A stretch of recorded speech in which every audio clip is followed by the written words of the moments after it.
Sonia with Artsy Solutions, and I want to show you some of these little tags that I made. I used watercolors and some coffee stain around the edges. And I got the idea from the Creative Cove. She made some Christmas tags, some quick and fun Christmas tags, but hers looked a whole lot better. And the edges of hers were a lot thinner, and then she went around,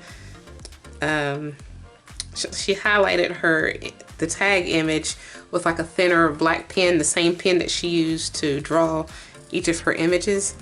But I'm not that good at drawing the way she is. But I decided I wanted to try to mimic her little style, but I changed mine up a little bit, and I left my edges a little bit wider than what she left them, and then I just used some coffee stain around the edges. But I'll have a link in the description to show you her link and where I adopted this idea from.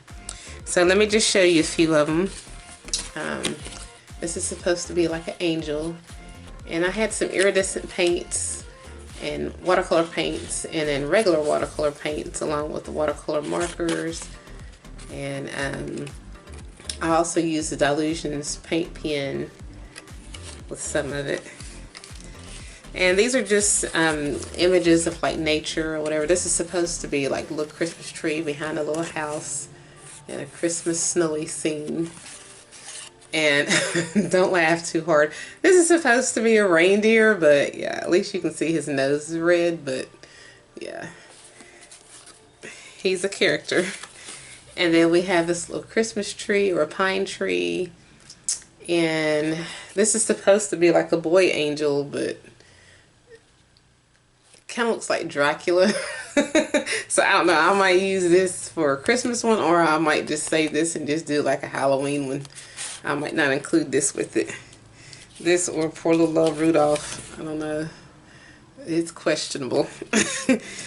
But I think my favorites are these four because they kind of sort of look like original Christmas images. So, and this is supposed to be like a little angel singing. And then you have your little holly berries and the tree and then the house. So I guess I'll go ahead and throw Rudolph on in there. I don't know about this one though.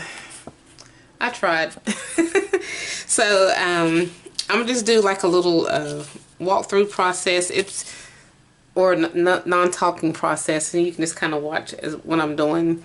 And basically all I'm doing is just adding on different, like I get a piece of notebook paper or coffee paper, and then I use masking tape. Now in the Creative Cove, in her video, she said it's best to use painter's tape because when you go to peel up the tape, sometimes it can peel up your paper.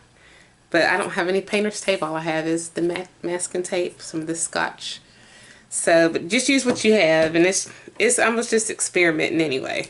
So, yeah, I'll just play the process video with some music, and then from there.